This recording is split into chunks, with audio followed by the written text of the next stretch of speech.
2600여 년 전 고타마 시타르타의 깨달음으로 탄생한 불교. 인도에서 시작된 불교는 실크로드를 따라 바닷길을 따라 세계로 뻗어나가 세계인의 종교가 됐습니다. 모든 형성된 것은 변하기 마련이며 고통이다.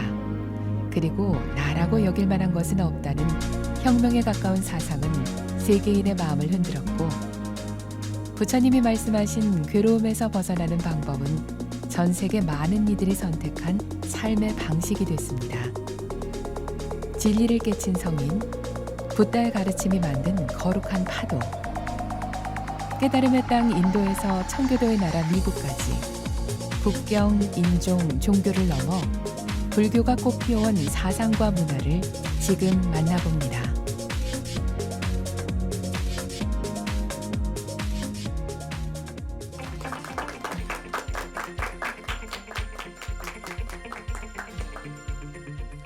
안녕하세요. 오늘은 이 동남아시아 불교에서 우리 그 스리랑카 불교와 그리고 이 스리랑카 불교가 어떻게 전파되었는지에 대한 해상 실크로드에 대해서 제가 조금 말씀을 드리겠습니다.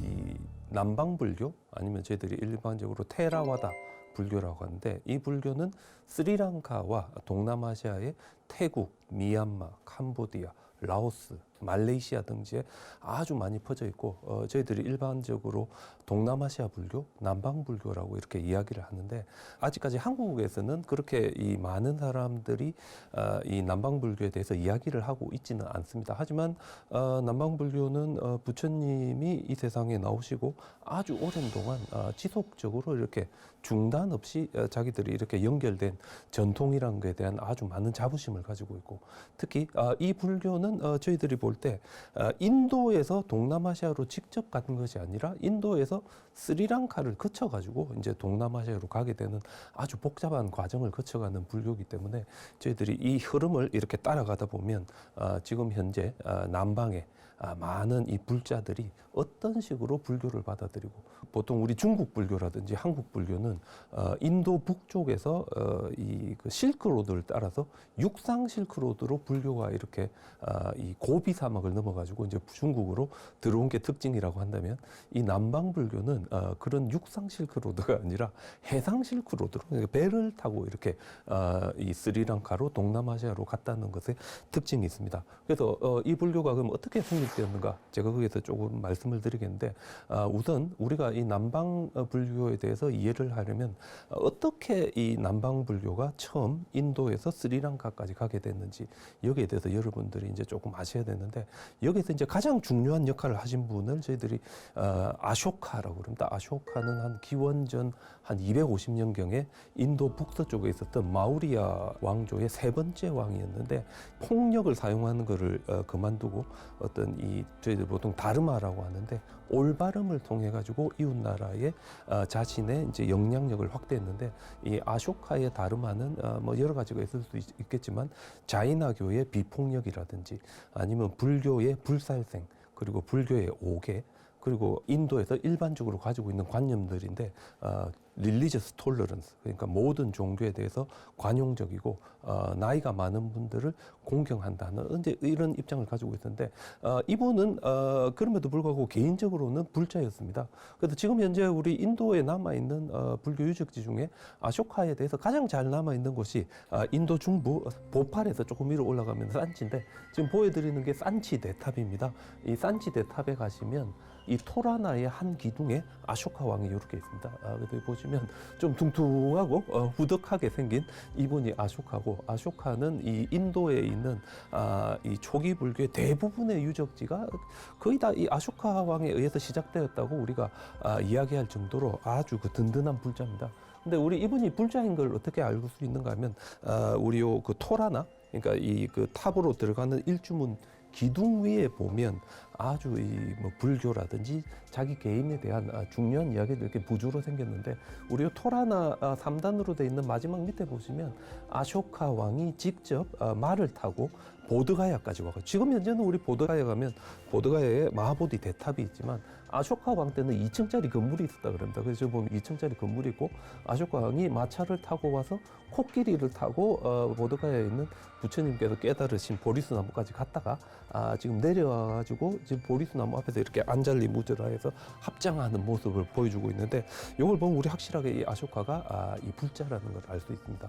근데 우리 이 아쇼카 왕의 첫 번째 부인을 우리 남방불교 전통에서는 위디샤 대비라 그럽니다. 왜냐하면 아쇼카 왕이 왕이 되기 전에 위디샤라는 마을에 갔을 때 그 마을에 이제 가장 부잣집의 딸과 이제 첫 번째 결혼을 했다. 저희들이 일반적으로 이야기하는데 이분이 이제 불자였습니다. 근데 이제 마우리아 왕국 같은 경우에는 첫 번째 왕인 찬드라굽타는 자이나교 신자이고 두 번째 왕인 빈두사라는 아지비카, 보통 저희들이 순세 외도라는데 신도였기 때문에 아쇼카도 아마 초창기부터 불자는 아니었었고, 그래서 저희들이 아쇼카에 대해서 이야기할 때 일반적으로 아쇼카는 불교 신자가 되기 전에는 찬다 아쇼카다. 찬다 하면 이 크루얼, 아주 잔인한 아쇼카다 그럽니다. 그래서 우리 위디샤 대비가 자기는 불자인데 스님들에게 탁발을 하고 싶어도 이제 이 궁전으로는 왕이 못 오게 하니까 항상 궁전 밖에 가서 이렇게 처음에는 탁발을 하다가 기회가 있을 때마다 자기 남편인 아쇼카에게 당신 제발 좀 좋은 왕이 됐으면 좋겠다. 당신 제발 불자가 되었으면 좋겠다. 이렇게 이제 계속해서 고집을 합니다. 계속 부탁을 하는데 점차적으로 이 아쇼카가 자기의 부인이라든지 아니면 전쟁을 하고 났을 때 느끼는 어떤 허무함 때문에 이분이 불교 신자가 되고 불교 신자가 돼서 국가적으로 이제 불교를 이렇게 뒷받침을 하니까 아주 많은 사람들이 이제 불교 교단 안에 들어오고, 근데 이제 많은 사람들이 들어오면 필연적으로 이제 사람들이 부딪힙니다. 그래서 이제 아쇼카라마라고 우리 파탈리푸트라의 가장 큰 사원에 보통 우포사타 같은 이 중요한 불교 행사를 7년 동안 못할 정도로 이 다툼이 격해지니까 아쇼카가 자기 신하를 보내가지고 이 다툼을 좀 정리를 하려는.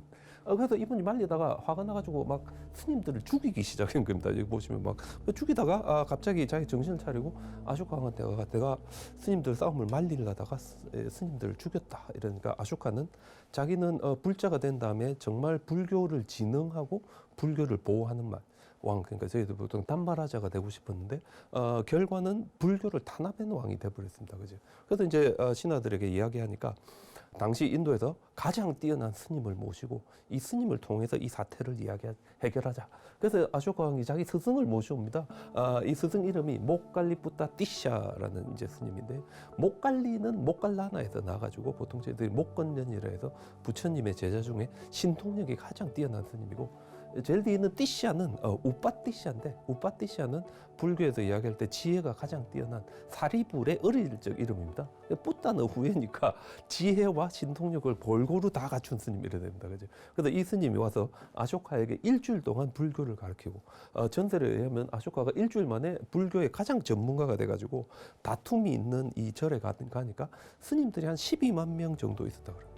그래서 이 12만 명의 스님들을 장막을 치고 한 명 한 명의 그 가지고 있는 견해들을 이렇게 조사한 다음에 이 스님들 양쪽으로 갈랐는데 정확하게 6만 명 이래 갈라졌다 그럽니다. 그죠? 그래서 갈라진 스님들 중에 아쇼카와 목갈리푸타 시티시아 스님의 견해를 따는 사람들은 가만히 놔두고, 다른 견해를 가지고 있는 사람들은 여기 보시면 흰 옷을 입힌 다음에 구개로 추방해 버립니다. 그래서 이 사람들이 사르바스티바다, 설일체 유부가 되고, 이 설일체 유부는 인도 겐지즈강 중류에서 쫓겨나가지고 인도 서북부로 올라간 다음에 오늘날의 파키스탄과 아프가니스탄 쪽으로 올라가서 북방 불교의 가장 중요한 이 불교 학파가 되고, 이 설일체 유보의 문헌들은 사막을 건너서 중국으로 가서 한문으로 이제 다 번역되어 있습니다. 그래서 우리 이 설일체 유보를 북방 불교, 한문 불교라 그러고요. 남아 있었던 사람들, 이 사람들은 이제 비바자 바다가 돼가지고 이 아쇼카의 후원 아래 이 인도와 스리랑카로 퍼져나가게 됩니다. 일반적으로 보면 스리랑카 불교는 아무래도 이제 인도 끝에 있는 섬에 있다 보니 자기들의 권위를 인도의 가장 위대한 왕이었던 아쇼카와 관련지어서 세우고 싶어 했기 때문에 아쇼카 왕의 아들과 딸이 우리에게 불교를 전해줬다. 그렇죠. 예를 들면 이제 이 불교의 권위가 살아나니까 그렇게 이제 전설을 만들어갑니다. 그래서 이게 진짜인가 거짓말인가 우리 참 판단하기 어렵지만 우리 스리랑카 중부에 가면 덤불라라는 석굴 사원이 있습니다.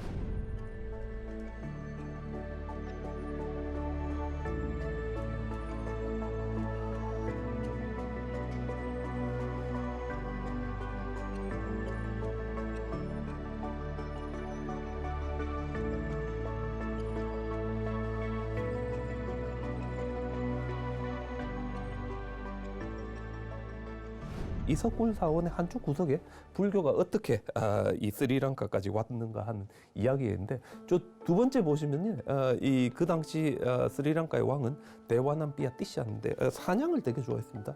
그래서 마힌텔레라는 곳에 사슴 사냥을 갔는데 아쇼카 왕의 아들인 마힌다가 다른 비구 스님 5명을 데리고 우리 전설에 의하면 기러기처럼 날라서 그치 인도에서 스리랑카까지 왔다 그럽니다. 그래서 그 마힌텔레 꼭대기에 슉 이래 착륙을 하니까 왕이 바로 활을 던지고 이 기를 왕이 불자가 되니까 왕을 따르던 귀족들이 전부 불자가 되고 왕과 귀족들이 불자가 되니까 국민들이 전부 다 불자가 되고 순식간에 스리랑카 전체가 홀리 아일랜드 오브 부디즘 불교의 신성한 섬으로 바뀌어버립니다. 그러니까 이 티시아 왕이 자기 궁전 후원에다가 아주 큰 절을 지어주는데 크다라는 게 우리 보통 마하라고 해가지고 마하하면 크다 이런 마하야나 할 때 요 마하고요. 그다음에 스님들이 계시는 공간을 저희들이 비하라 위하라. 그래서 이분들을 마하위하라라고 이제 저희들이 일반적으로 이야기하는 요게 만들어집니다. 그래서 우리 요 마힌텔레에 가시면 데와남피아 티시아 왕의 동상도 있고 그다음에 저 언덕이 요 그림에 있는 거하고 똑같습니다. 그래서 이 스리랑카의 불자들은 꼭 마힌텔레에 가서 저 언덕 꼭대기까지 올라가는데 왜냐하면 바로 저 꼭대기가 스리랑카의 불교가 제일 먼저 온 곳이기 때문에 다들 이렇게 올라갑니다. 그죠? 근데 중요한 거는 이 지금 현재는 우리 남방 불교에 가면 비구 교단만 있고 비구니 교단 여자 스님들은 없습니다. 근데 원래는 있었는데 이게 어떻게 생기게 되는가 하면 우리 여자 교단은 듀얼 오디네이션이라고 해서 수계를 2번 받아야 됩니다. 왜냐하면 여자는 남자가 해줄 수 없고 여자가 먼저 한 다음에 해당 지역의 남자 여자 스님들이 같이 수계를 해주는 전도. 그래 이제 여자 스님들 보호를 할 수가 있으니까 그래 되는데 이제 마힌다 스님이 스리랑카에 자리를 잡으니까 그 스리랑카 데와남피아 티시아 왕의 형님의 부인이 500명이 되는 여자들을 데리고 마힌다한테 와서 여자들도 출가하게 해달라니까 마힌다 스님이 난 안 된다. 왜 안 되냐 이랬더니 여자는 먼저 여자가 한 다음에 내가 해줄 수 있다. 그래서 데와남피아 티시아 왕이 그 아쇼카 왕에게 사신을 보내서 이 여자 스님을 보내달라. 근데 내 여동생인 쌍가미타, 그러니까 이 아쇼카 왕의 딸입니다. 쌍가미타가 스님이니까 쌍가미타와 10명 이상의 비구니 스님들을 좀 보내달라.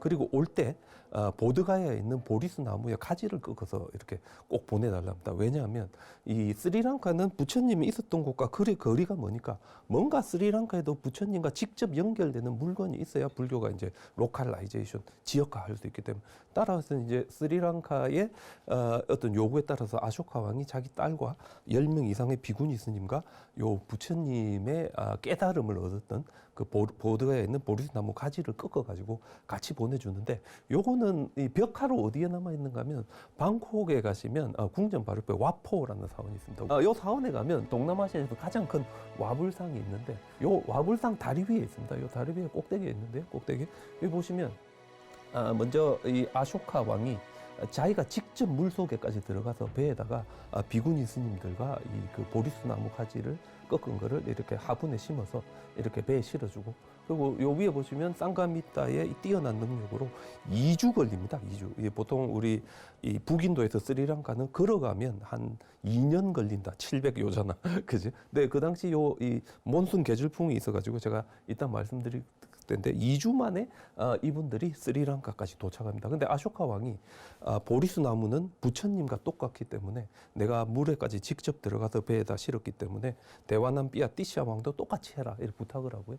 그래서 스리랑카에 도착했을 때 대화남 삐아띠시아 왕도 똑같이 비구니 스님들과 이 보리수 나무를 모셔가지고 옵니다. 그래서 이곳 보통 우리 아누라다푸라에 있는 스리 마하보디라는데 이곳은 스리랑카 불자라면 죽기 전에 무조건 한번 가야 되는 보리수 나무 앞에 서봐야 진정으로 이제 부처님을 느낄 수 있다 그러고요.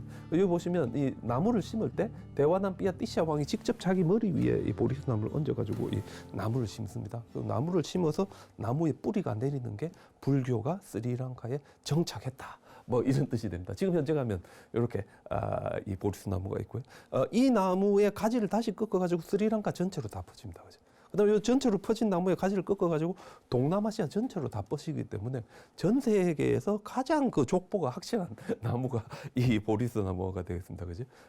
그리고 이 12월 달에 왔기 때문에 12월 달이 되면 이렇게 쌍가미타 뽀야를 합니다. 그죠? 그래서 이렇게 쌍가미타까지 와가지고 스리랑카에 아쇼카 왕의 아들인 마힌다와 딸인 쌍가미타가 출가를 해서 비구니 스님이 되어서 스리랑카까지 이렇게 불교가 전파되었습니다. 근데 이 스리랑카까지 이 기원전 한 250년경에 왔던 불교가 그대로 동남아시아까지 가는 거 아닙니다. 왜냐하면 이 불교가 스리랑카에서 중세 불교로 발전한 다음에 중세 불교로 발전한 불교가 저희들이 보통 추정하기에는 한 900년에서 한 1300년 정도 사이에 집중적으로 동남아시아로 가게 됩니다. 근데 그 전에부터 이 불교가 동남아시아로 안 갔느냐? 그건 아닙니다. 아주 이제 이 인도의 다양한 지역에서 불교가 복잡하게 갔지만 한 900년에서 한 1300년 정도가 되면 이 스리랑카 불교가 동남아시아에서 이제 가장 우세한 불교로 변화하게 되는데 여기서 이제 저희들이 꼭 알아야 할 거는 이 스리랑카 불교는 스리랑카에서 지역화해가지고 중세 불교로 발전된 불교가 갔기 때문에 어떤 이 북인도에 있었던 오리지널한 불교가 동남아시아로 갔다 이렇게 이제 저희들이 이야기하기는 어렵고 따라서 이 스리랑카에서 불교가 어떤 변화를 겪었느냐 이거에 대해서 우리가 조금 이렇게 이해를 할 필요가 있습니다. 그래서 제가 아까 마하위하라에 대해서 말씀드렸는데 보통 일본 사람들이 이 마하위하라를 대사파라고 합니다. 대사파 쌍가미타와 이 마힌다를 중심으로 하는데 지금 제가 보여드리는 이 불탑이 로완 발리시아 불탑인데 기원전 한 100년 정도가 되면 전 세계에서 두 번째로 높은 건물입니다.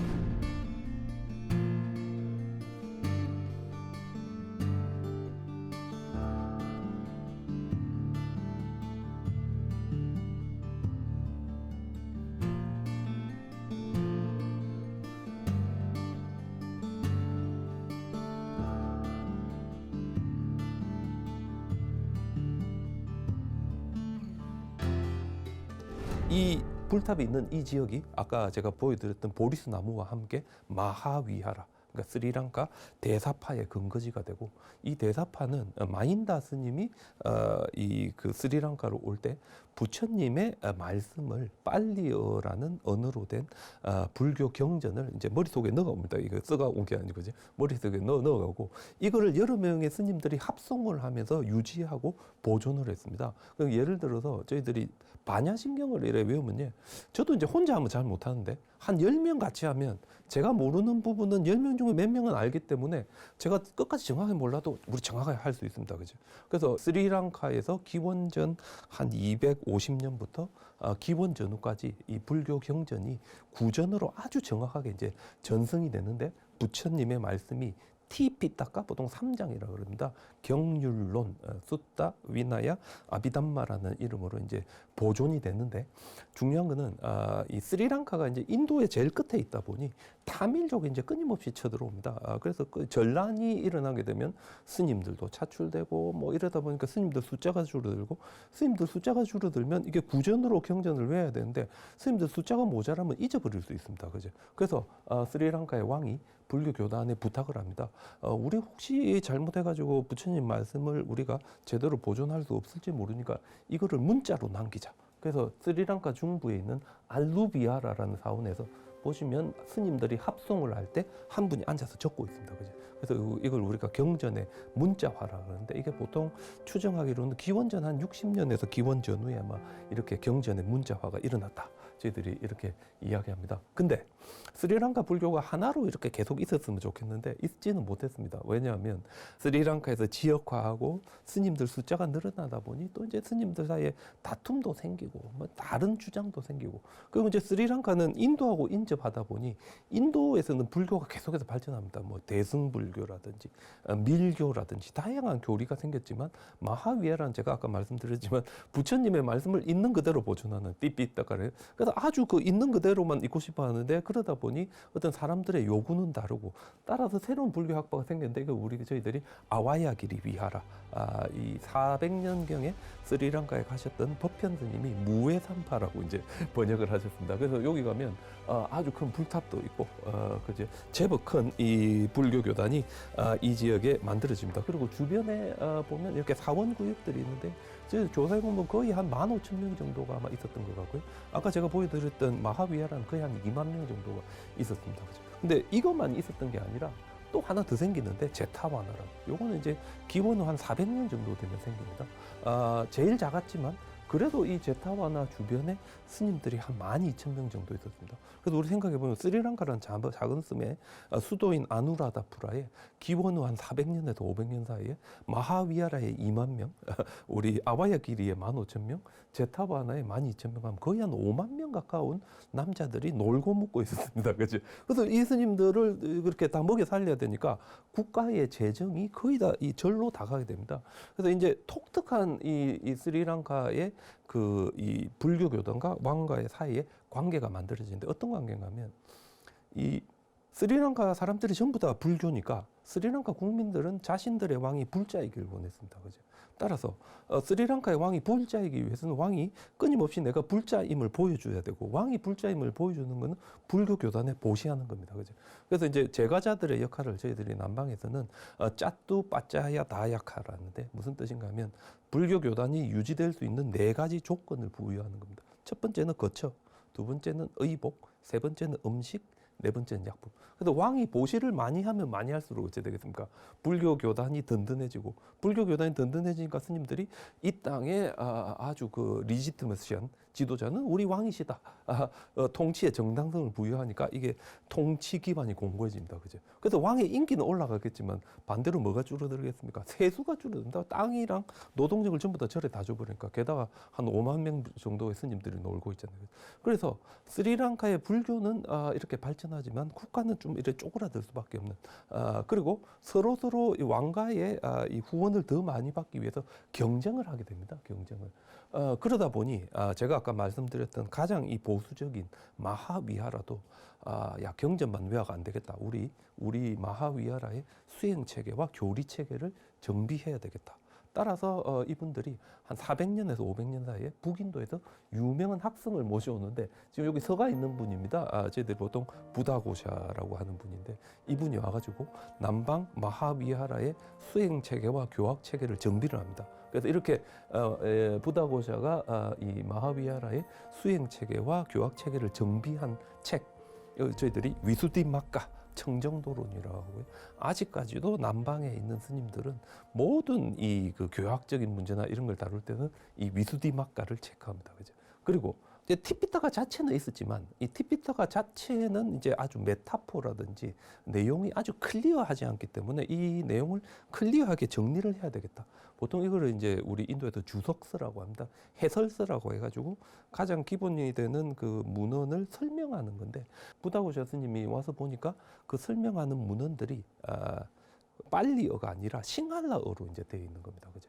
그래서 이 부다고샤 스님이 그걸 전부 다 빨리어로 번역을 해가지고 빨리어 주석서를 전부 다 완비를 하고 바로 이렇게 완비된 것이 오늘날의 남방불교의 가장 기본이 되는 교학 체계와 수행 체계와 경전 체계와 스님들이 따라야 할 규칙 모든 것이 이때 다 만들어집니다. 그죠? 그래서 지금 현재 우리가 알고 있는 남방불교의 모든 중요한 형태는 이 시기에 다 만들어졌다. 여러분들 이제 이렇게 생각하면 되겠습니다. 그죠?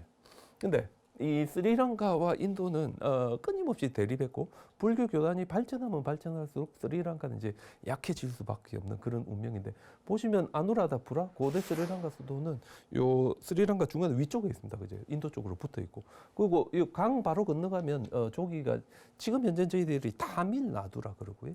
수도는 이제 옛날에는 마드라스였는데 지금은 첸나이라고 있습니다. 그죠? 첸나이 밑으로 오면 깐치푸람이라고 있는데 아주 큰 그 불교의 중심지였고 이곳이랑 스리랑카가 이렇게 왔다 갔다 하면서 인도 불교의 영향력도 아와야기를 통해 가지고 아누라다푸라에 이제 많이 퍼지게 되었는데 이 남인도가 원래는 이제 그렇게 아주 강력한 왕국은 아니었지만 800년, 900년 정도 되면 촐라 왕국이라는 게 만들어지고 이 촐라 왕국이 한때 이 동남아시아 전체까지 이렇게 포괄하는 아주 큰 제국으로 발전합니다.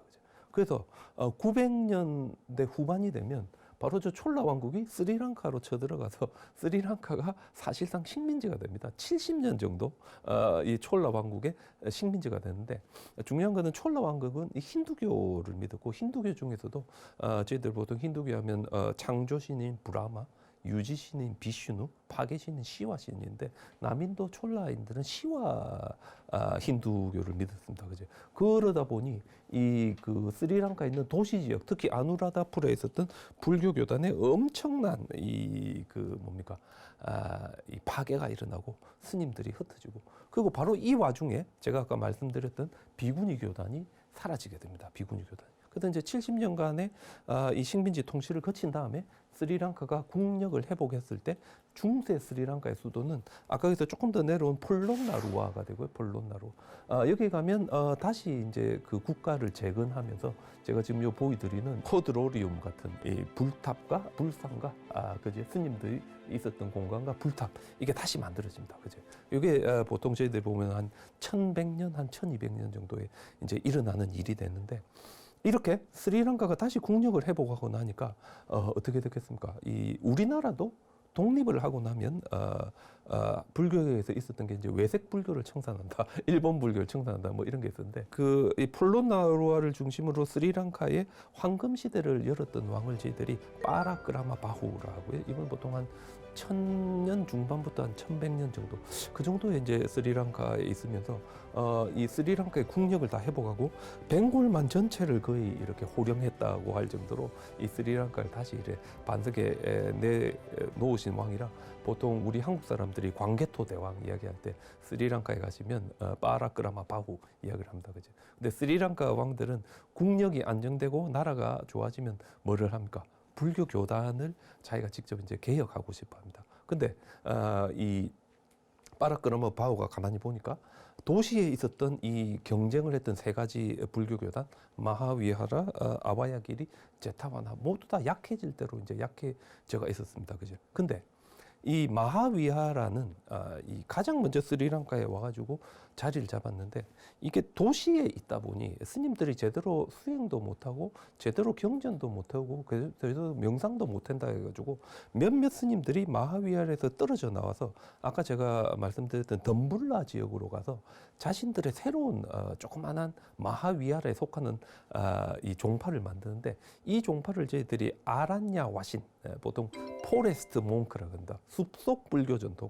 우리는 도시에 사는 거 싫다. 우리는 숲속에서 명상하고 경전만 외우겠다. 뭐 이겁니다. 이제. 그래서 이분들은 숲속에 있다 보니 70년간의 그 촐라의 스리랑카 통치 기간에 영향을 덜 받습니다. 왜냐하면 우리 쳐들어온 사람들은 도시 같은데 이제 시골에 안 가잖아요. 그죠? 그래서 여기 살아남은 이분들이 살아남았고 따라서 빠라크라마 바후는 바로 이 아라냐 화신, 포레스트 몽크들 이제 숲속 불교 전통을 중심으로 스리랑카 불교를 개혁합니다. 그래서 이 숲속 불교 전통을 중심으로 해가지고 이 불교 교단의 스님들을 하나로 다 모으니까 빠라크라마 바후 이후부터는 스리랑카 내에 불교 교단의 다른 이름들이 안 나오는 물론 이제 아와야길이나 제타바나가 남아 있긴 남아 있었겠지만 거의 이제 유명무실해지고 그다음에 이 지역 불교로 개혁을 합니다. 우리나라 같은 경우에 뭐 제1교구, 제1교구, 제3교구에서 이 교구들이 이 전국으로 흩어져 있는데 비슷한 방식으로 스리랑카에서도 지역적으로 이렇게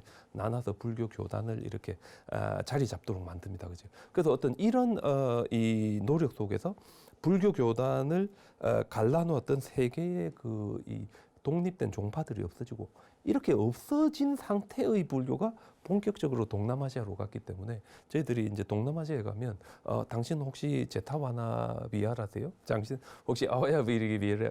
전혀 그런 분들이 없습니다. 왜냐하면 독립한 다음에 제대로 이 불교가 자리 잡았기 때문에.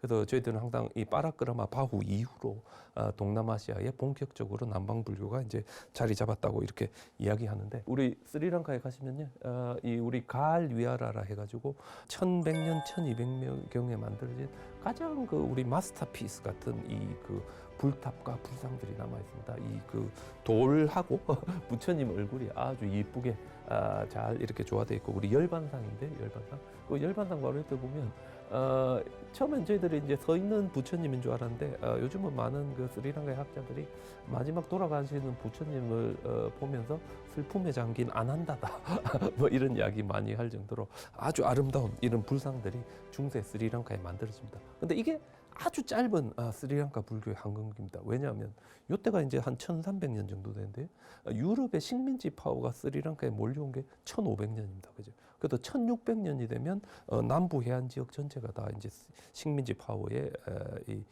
속하게 되고, 1820년이 되면 스리랑카 전체가 영국의 식민지가 됩니다. 그래서 스리랑카가 한 400년 정도의 이 식민지 기간을 거치게 되는데, 그럼에도 불구하고 스리랑카 불교가 살아남은 거는 이 빠라크라마 바후 이후에 이 스리랑카 불교를 동남아시아로 전해줬기 때문에, 동남아시아에서 이 불교가 살아있다가 1750년경에 스리랑카가 거의 피폐해지고 불교가 사라질 위기에 처했을 때, 그 당시 가장 부유했던 태국의 왕이 태국 스님들을 다시 스리랑카에 보내가지고 스리랑카 불교를 살립니다. 그래서 스리랑카에서 가장 큰 불교 종파 이름이 시암니까야인데, 시암 들어보셨습니까? 시암 하면 태국의 옛날 이름입니다. 그 스리랑카에서 가장 큰 불교 종파 이름이 시암니까요?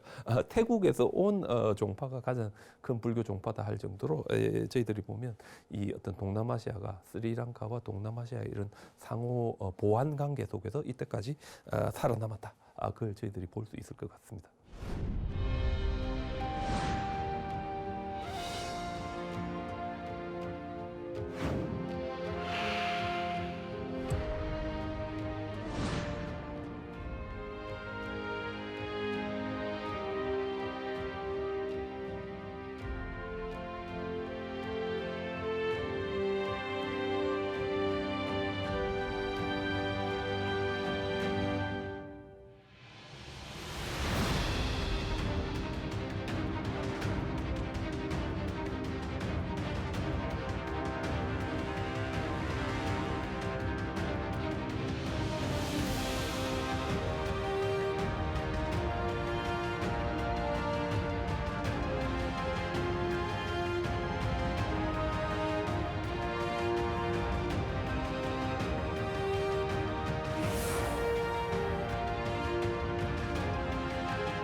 네, 그러면 제가 아까 해상 실크로드에 대해서 말씀드렸는데, 도대체 이 해상 실크로드가 뭔지 제가 일단 먼저 좀 설명을 드려야 될 것 같은데, 제가 지금 여기 보여드리는 지도가 로마가 한참 잘 나갈 때, 기원 전후부터 기원 후 1세기 정도에 있었던 이 지중해와 뭐 길게 보면 우리 한국까지 중국까지의 이제 무역 루트인데, 요걸 우리가 보통 해안선 무역이라고 합니다. 왜냐하면 배들이 아주 그 깊은 바다를 통해 가는 게 아니라 이렇게 뭐랍니까, 해안선 따라 왔다 갔다 하는 시대입니다. 그죠? 그래서 요게 이제 해안선 무역 시대인데, 이때는 따라서 이동 속도가 상당히 느렸습니다. 왜냐하면 연마을 가서 배 단 내리고 쉬었다가 또 연마을 가고, 그죠? 그럼 이 전체가 배 한 대가 간 게 아니라 예를 들어서 여기 인도에 있었던 배는 스리랑카에서 방글라데시 여기만 왔다 갔다 했을 거고, 방글라데시는 미얀마만 왔다 갔다. 이렇게 전체가 하나의 시스템으로 되어 있고 배 한 대가 이렇게 다 다니는 거 아닙니다. 뭐 이 정도로 되다 보니 엄청나게 이제 오랜 시간이 걸립니다. 이동하는데, 그죠? 근데 여기 이제 혁명이 일어난 게 몬순 계절풍을 이제 알게 된 건데, 지금 여기 보시면 제가 빨간색으로 이렇게 줄을 꺼놨는데, 보통 여름철이 되면 이 인도양은 바람이 남서쪽에서 북동쪽으로 붑니다. 그죠? 근데 이 바람이 여름철에는 요래 불었다가 겨울이 되면 반대로 붑니다. 그러면 겨울철이 되면 저기 인도 쪽에서 다시 홍해 쪽으로 부는데, 이 바람이 엄청 세기 때문에 우리 옛날에는 이제 배들이 그 뭐 터빈이라든지 이런 거 돌려가 가는 게 아니라 돛의 힘으로 가니까 이 바람이 불어야 갈 수 있습니다. 그죠? 그래서 이렇게 바람이 부는 거를 발견을 하게 되니까 이 그 홍해 쪽에서 인도까지 금방 갈 수 있습니다. 보통 한 3주 정도면 이 저 예멘이 있는 저 아라비아 반도 끝에서 인도까지 갔다 그러니까 엄청난 속도로 갈 수 있고요. 비슷하게 우리 인도에서도 스리랑카나 저기 우리 남인도에서 이 바람을 타게 되면 보통 제가 이 책 같은 거 한번 체크해 보면 2주 정도가 걸리면 여기까지 온다 그럽니다. 니코바 아일랜드에 있는 안다만 제도까지. 좀 오래 걸리면 3주고요. 그다음에 여기서부터 이렇게 자카르타 그 수마트라 섬 끝까지 오는 저기는 적도 해류라고 해가지고요. 바람이 안 불어도 이 물이 뜨거워지가 자동으로 이렇게 막 흐르잖아요.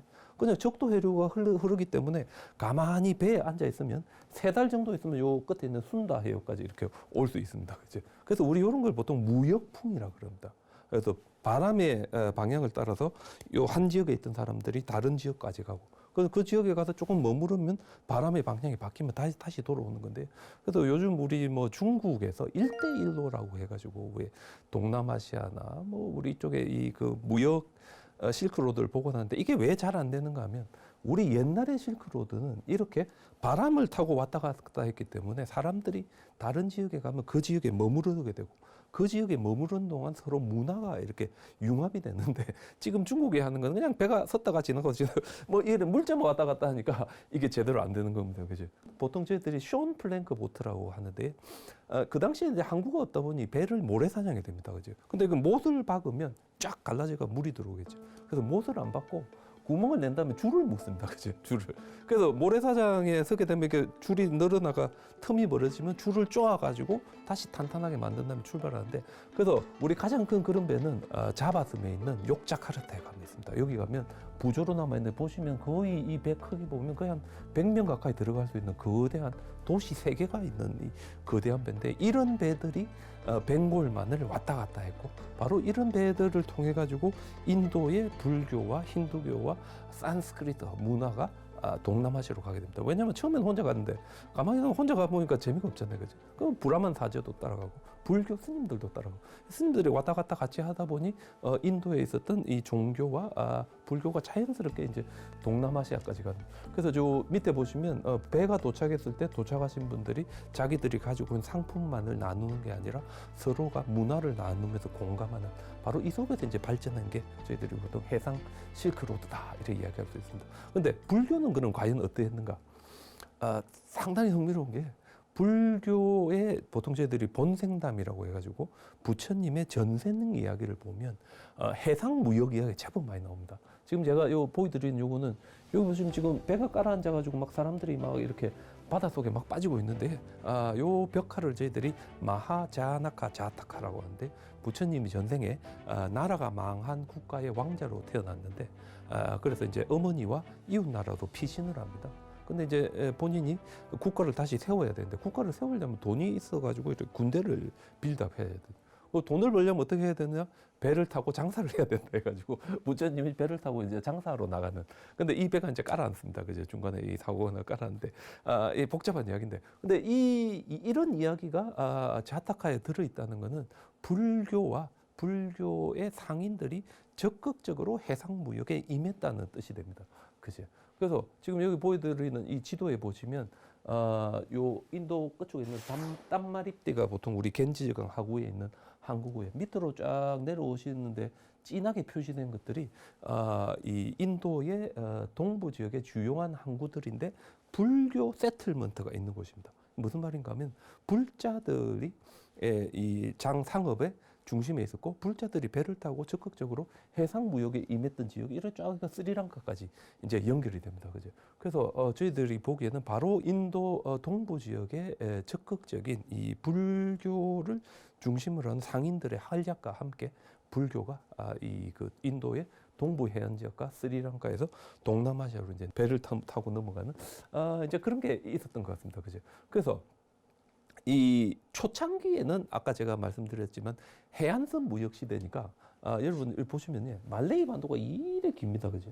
이걸 지나야 우리가 이 메콩강이 있는 요 캄보디아라든지 태국으로 갈 수 있는데 이게 너무 기니까 옛날에는 어쨌는가 하면 말레이 반도가 가장 좁아지는 곳을 입스무스 크라라고 하는데 벵골만 쪽에 배를 댄 다음에 여기는 걸어서 넘어와 가지고 또 배를 타고 가면 훨씬 더 막 가깝게져. 사실상 뭐라고 지름길이라 할 수 있나, 그죠? 그죠? 그래서 저런 지역을 중심으로 이 상업의 중심지들이 만들어지고 저런 지역을 중심으로 인도와 동남아시아의 문화가 교류하기 시작합니다. 그래서 우리 제일 유명한 곳이 요 위에 있는 까우삼깨오인데, 까우삼깨오. 까우삼깨오에 가시면 고대 인도의 마우리아 시대의 그 브라미 문자로 된 도장이 발견됐습니다. 그래서 우리가 체크해 보면 이 인도와 네팔 국경에 있는 피프라와에서 발견된 부처님의 사리함에 있는 이 유리병인데 유리병에서 이렇게 보석 같은 게 많이 나왔습니다. 보석 같은 게. 그래서 저 보시면 우리 별 모양으로 된 요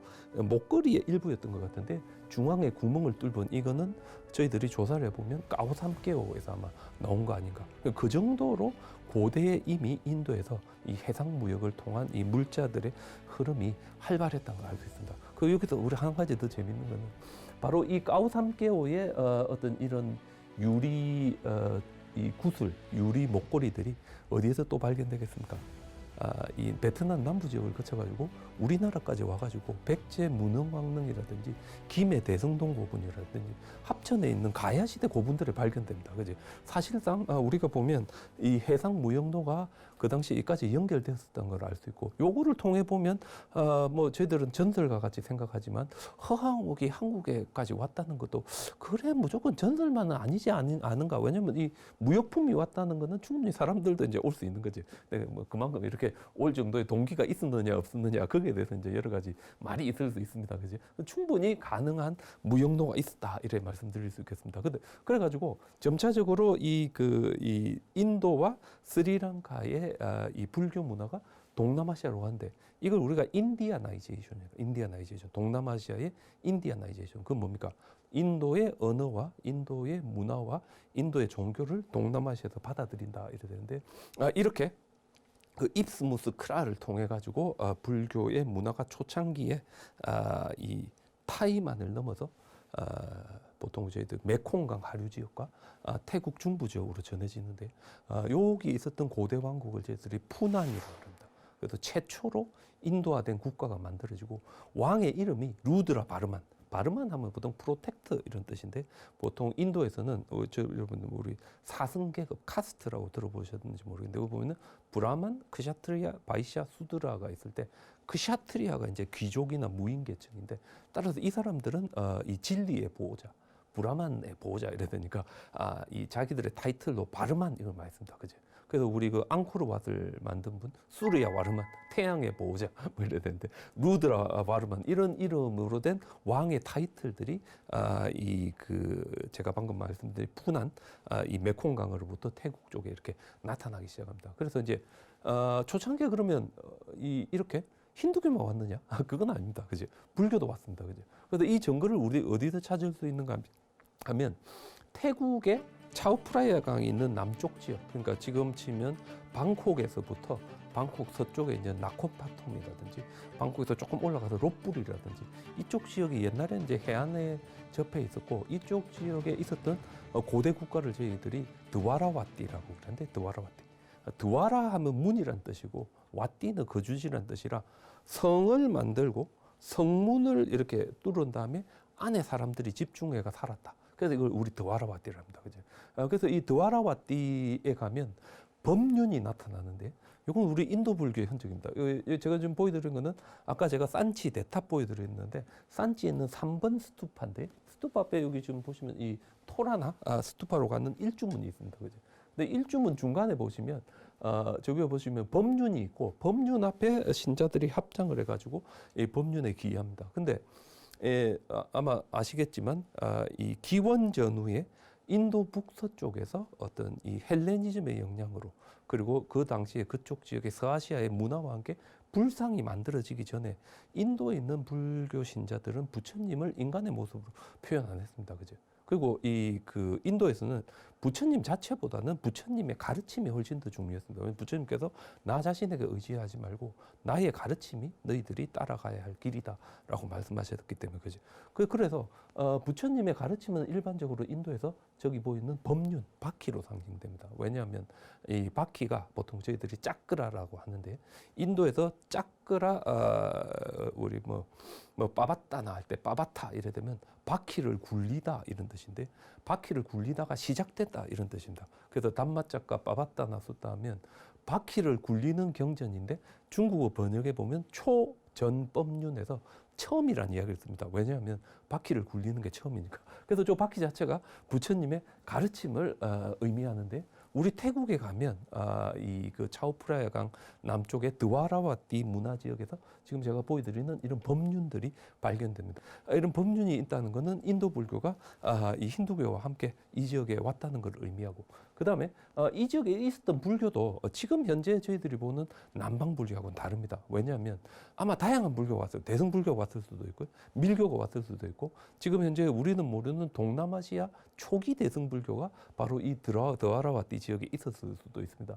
근데 그 당시에는 이 글을 안 썼습니다. 우리 그 인도 사람들이 산스크리트나 팔리어로 된 인스크립션은 있지만 자기들의 불교가 어떤 것인지 자기들의 왕은 어떤 분이 이런 거에 대한 기록이 전혀 안 남아 있기 때문에 저희들이 남아 있는 유적을 가지고 추정해 볼 수밖에 없는데 이 그 아유타야에 있는 왓나프라멘이라는 사원에 가면 아주 오래된 이 드와라와띠 불상이 하나 있습니다. 보통 우리들이 이런 불상 그 유로피안 포즈로 부처님이 앉아 있다. 부처님은 원래 이렇게 다리를 이렇게 결과부절로 앉아 있는데 이거 의자에 앉아 계시죠. 그렇지? 인도에서는 주로 이렇게 의자에 앉아 있는 불상은 대승불교 전통에서 이제 많이 나타납니다. 그래서 아마 대승불교 전통이 아닐까라고 저희들이 이야기하고 여기 보시면 얼굴도에 지금 현재 저희들이 인도에서 가면 볼 수 있는 불상하고 상당히 다릅니다. 전혀 다른 형태의 불상들이 이 지역에서 발견되는 거로 봐서 아마도 초창기에는 동남아시아의 어떤 초기 동남아시아 대승불교가 먼저였다. 그래서 재밌는 거는 동남아시아는 초기 불교에서 부파불교로 부파불교에서 대승불교로 발전한 게 아니라 대승불교에서 스리랑카 부파불교로 스리랑카 부파불교에서 근대가 되면 초기 불교로 역으로 불교가 발전한 것이 우리 동남아시아다 이렇게 이야기할 수 있습니다. 예, 이상으로 오늘은 제가 스리랑카의 불교가 전래되는 과정과 스리랑카에서 불교가 중세 불교로 발전한 모습 그리고 이 중세 불교가 해상 실크로드를 통해 가지고 어떻게 동남아시아로 전해졌는지에 대해서 말씀드렸습니다. 그러면 다음 시간에 제가 계속해서 말씀드리도록 하겠습니다. 감사합니다.